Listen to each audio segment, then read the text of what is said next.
Hello, and thank you very much for being here. It's a pleasure to be here on the stage, and thanks again to the organizers for organizing this event and putting such an amazing audience in front of me in this case, and in front of yourselves. So I'm here tonight with more than just one project and more than just one pitch. I'm here with a story, and I will ask my colleagues to roll up my slides. So the story will be, the first part will be a video, and with that video I'll present a brief idea what we're building and what we have already built. And after that I have some extra slides where I can go through a lot of, let's say, more details about our project, and then I will take your questions. So I think this is where it should be the video, so if you can please switch to the video. Thank you. Okay, great. So, yeah, unfortunately, I don't think we have the sound, but there should be some subtitles at least, because otherwise it doesn't make any sense. Okay, great. So, or unfortunately, no sound. You can just imagine it's a very deep voice, manly voice. Yeah, really good music, I'm telling you. A lot of types of musics. Actually, we put a lot of details into the sounds. This is frustrating.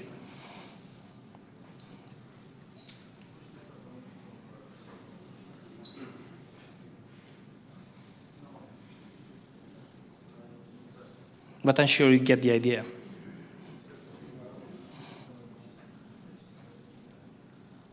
Obviously, the sound itself was in English.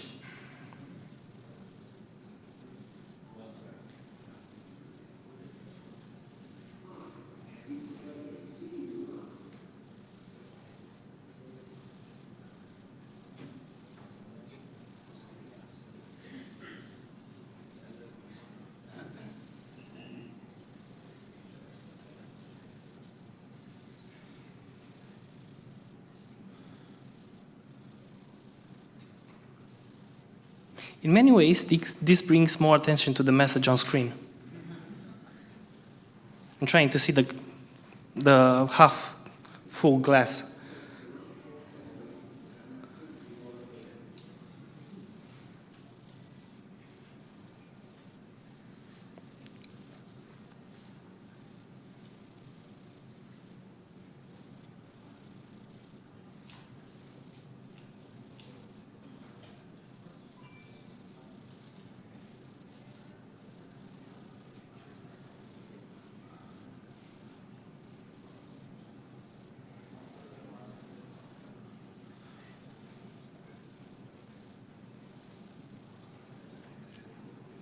So basically what we're creating, just to have something to hear on top of the video, we're creating a platform where you can crowdfund any kind of artistic creation, any kind of content creation.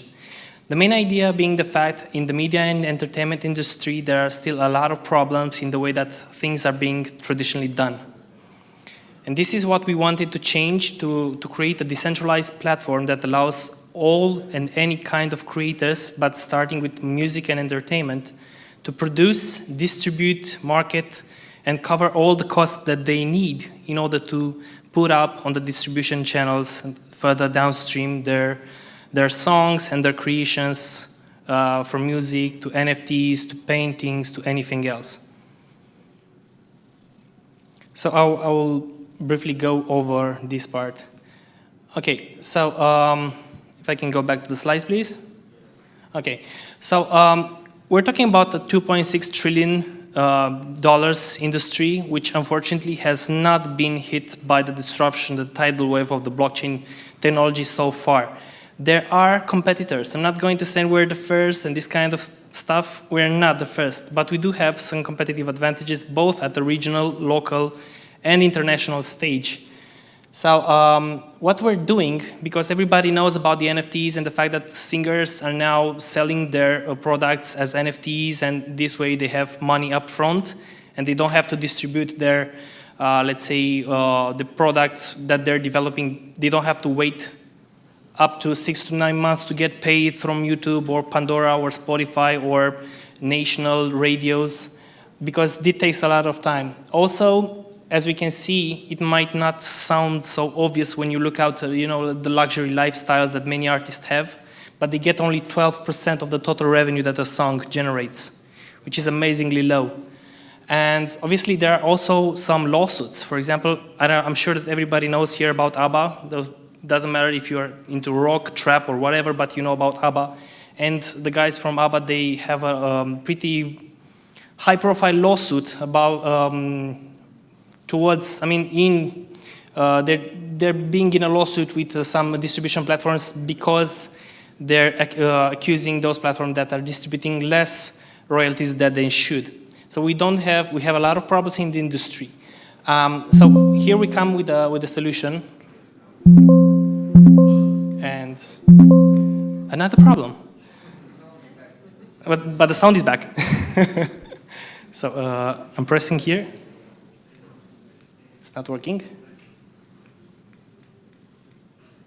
Okay, great. So this is what we came up with, Clapart. So the basic idea is that it's not just a crowdfunding, a decentralized crowdfunding platform. Okay, it's more than that. We created a closed ecosystem that allows people to invest in so let's say, and I'm going to use this name because he's in our roster. Let's say Smiley, which is a famous singer in Romania, in case you don't know him, wants to launch a new song. And he needs the money to create that song and release it. He will be able to tokenize his song on our platform. He'll be able to raise the money needed to create that specific song. And then he will put it on downstream on YouTube, Spotify, radios, create revenues. And basically, this is where we come into the fact that we are going to claw back the percentages that he has to give back to the community. So this is, let's say, the decentralized part. And after that, using, let's say, the innovative part of a distribution system through some smart contracts, we're going to send royalties back in the form of the utility token of the platform back to the people that invested in the song. So this is an art tech industry. There should have been an animation here. Doesn't matter. So basically, this is something at the confluence between technology and art. And this is something that it hasn't been disrupted in a very, very long time. We're talking about really big money, and not just in media and entertainment industry. We're talking also about, let's say, the art and collectible industries, which has been partly disrupted by NFTs, but not all the way, because NFT, as you may know, they have some limitations, even with the royalties smart contract system in the NFTs. So this is the persona of the fan. What will the fan be able to do? They will be able not just to invest into the operas of the creations of the people that they like. So let's say you're a fan of something. Let's say, I don't know. What's your favorite singer, sir? Yeah. It died, unfortunately. Somebody alive? Okay, let's say, I don't know, Iron Maiden, whatever. So if you're a fan of Iron Maiden and if you want to invest into their songs, at the moment you don't have this possibility. Obviously, you can support them. You can buy their stuff, you can buy their merch, you can go to their concert, and you can support them. But becoming their partner and being able to share in the profits and the fame and the revenues of that specific singer or specific creator is something that is not yet possible. And this has a lot of benefits, economic benefits, but also, let's say, image benefits and emotional benefits. But besides that, it creates a really interesting model. Everybody talks about play to earn, learn to earn. This is really consume art to earn. Because once this gets out there, if one of those songs which is crowdfunded by a community gets listed on YouTube, people will have a direct incentive to play that song over and over again, and literally they will be creating value for themselves by consuming art. It creates a new kind of economic model.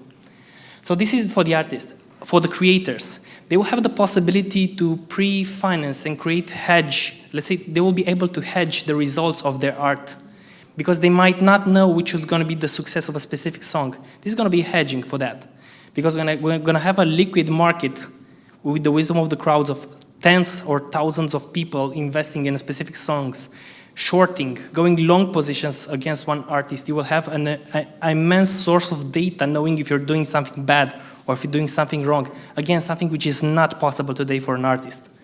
And more important than that, in the traditional system, you have no money up front and you have to wait for the money, right? In the NFT, you have money up front, but you don't have the royalties anymore because you give up, or you have the royalty system of an NFT.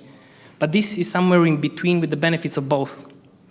And our innovative approach is in the fact that we come from, half of the team is from media and entertainment industry. If you're going to go on Clapart.com, you're going to see we have some of the biggest singers in Romania, and we're expanding now regionally with some of the biggest singers in this part of Europe, and we're looking at some international artists as well. So we're not just technology, we're also a media and entertainment company. And this is the blockchain part, the relevant blockchain part, the royalty share token protocol, which is something new. So it's not an NFT-based, NFT obviously being a blockchain protocol. This is a new protocol that we created to redistribute the royalties and to create the closed loop in terms of technology. And last but not least, we are already financed in. So the private round, the 5% private round, that already ended. And we're already validated by investors at 50 million euros company valuation. Obviously, in the blockchain space, company valuation is not the same as the total sum of the tokens, monetary mass, but we have already raised money to put us at a 50 million valuation. So we are starting the pre-sale round in roughly one day and a half. Whitelisting is already up. So this is our timeline. It's a bit pixelated, but it can do. And pretty much that's it. Thank you very much.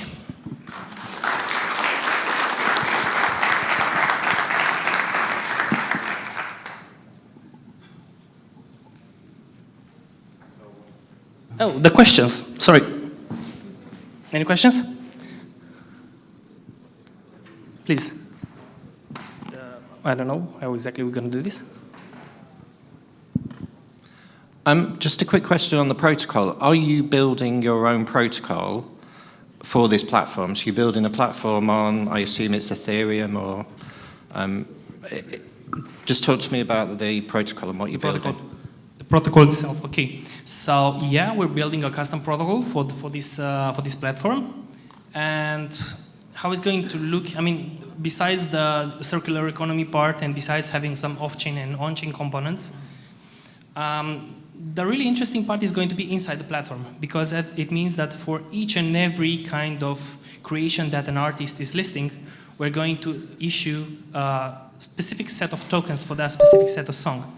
And each kind of token is going to be listed against our utility token, creating a huge market and a huge internal market where people will be able to, and I'm going to use this word broadly, speculate against the value of a singer or of a creator or of a painter. And I think this is the very interesting part, because it creates a richness of data which is not yet available for creators, because they just look at market sentiment. This is the most precise market sentiment that you can have, people actually buying your stuff. And just one small question. You just said that your technology was able to grab the money that was given from YouTube or whatever. How do you do that? So it's a multiple step approach. Initially, we're having, so the decentralized company itself, which is behind the ecosystem itself, has individual contracts set in place, but by very, let's say, knowledgeable lawyers in the field, because we're talking about the media and entertainment part of this project. We're talking about people with 20, 30 years in the space. So how do you do that? So it's a mixture of the fact that we're asking for reports, interrogating their accounts, asking for direct access into their dashboards, the fact that they're putting their image on the stake. Let me rephrase the question. The artists are losing the copyrights of their products, right? They're actually... Because it's your company or some other company that holds the copyrights, and then they are just quote shareholders of it? Exactly. They're not... Okay, no, that answers the question. Okay. I don't see artists who would do that, but... Oh, they already signed up for it. And you can watch our rosters on Clapart.com. My understanding is that you are focusing successful artists. Is it right? Not entirely. Obviously, we had to sign up some big names because this creates attraction for the project. And we're talking about people that they have trust in us and what they're gaining, because the previous question, I'm going to reply to your questions as well and continuation to the previous question. What they're giving away in trade of let's say the share is not actually of the rights of the song. It's the products of the rights. We have a word in Romanian, usufruct. I'm not sure how it translates in English. So it's basically the rights of the monetary rights associated with an IP. So they're giving away part of that because they have the possibility to raise more upfront. So in many ways we can we can say that yeah, it has some, let's say, financial implications in the way they're let's say hedging their revenues from that. And now coming back to your question, this only with the first let's say rows of ambassadors, but actually what's going to be really interesting is going to be with new and emerging artists, because the upsell, the potential for people, if you're starting from here and you get up here, the upsell for the investors is much higher if you're already here and you just go to here. Okay, thank you. Thank you. Thank you very much. Any other questions? Yes, one more. Oh, sorry. Here. What is the difference between the pre-sale and the crowd sale rounds? Well, obviously, it also corresponds with the level of development that we're currently underway with the product. So the more mature the product is, obviously, the token is going to be more expensive. So now it's cheaper in the pre-sale stage. So both of them are open to the public? Yes, yes. Obviously, yeah, but for the pre-sale, we are whitelisting investors. And not for the crowd sale? For the crowd sale, most likely we're just going to be listed on some centralized exchanges or decentralized exchanges. So we're not going to cover the AML and KYC and everything else. So this is a centralized pre-sale. We're doing the pre-sale on our website. Technical differences, but basically it's the same. It's open for the public. Okay, thank you. So aren't you guys competing with Spotify? No, actually, the Spotify is going to be downstream from us. So Spotify already, I mean, if you're already on Spotify, that is job done. We want to help people to get to Spotify, to get to Pandora, to get to YouTube, because there are many emerging artists that they don't have the money, or let's say the money needed to, I don't know, to give up their day job and follow their artistic pursuits, or to be able to cover the cost needed to create something special. So basically we're crowdfunding and helping them to get to Spotify. Okay, and what about the team, advisors, and community? So unfortunately, yeah, actually you can see it on our website, but there we're talking about people with 20, 30 years in terms of experience. We should be voting the team and advisors, and we haven't seen anything. This is actually very interesting, because down the roadmap, I mean, further down the roadmap, we want to open up towards governance, decentralized governance structure. So eventually, literally, investors will be able to vote the management. Like DAO? Yeah. Okay. I have a question, please. Here, what's your competitive advantage? Against whom? Against the state catalog. So from what we noticed at our competitors, there are two categories of competitors. There are either people coming strictly from the media and entertainment, and they have a roster of artists, and they just want to jump in the hype with creating something like an NFT, custom NFT platform. We have people like, I don't know, Blau or Chainsmokers having a drop here and there. But they're not focused, let's say, so much on the technology and how to automate all the process. This is, let's say, one half of the competition. The other half of the competition is people coming strictly from the technology, but they don't have the back roster of catalogs, of artists. So I can say this is an advantage, being somewhere in between, because half of the team is on the tech side and half of the team is on the media and entertainment. We have a strong roster of artists, at least from Romania, as I told you. Smiley, Connector, Laura, and I can go on. I don't know how relevant it is in this audience, but they're big names in Romania. Thank you. Okay, so thank you. Thank you, thank We you. should stop.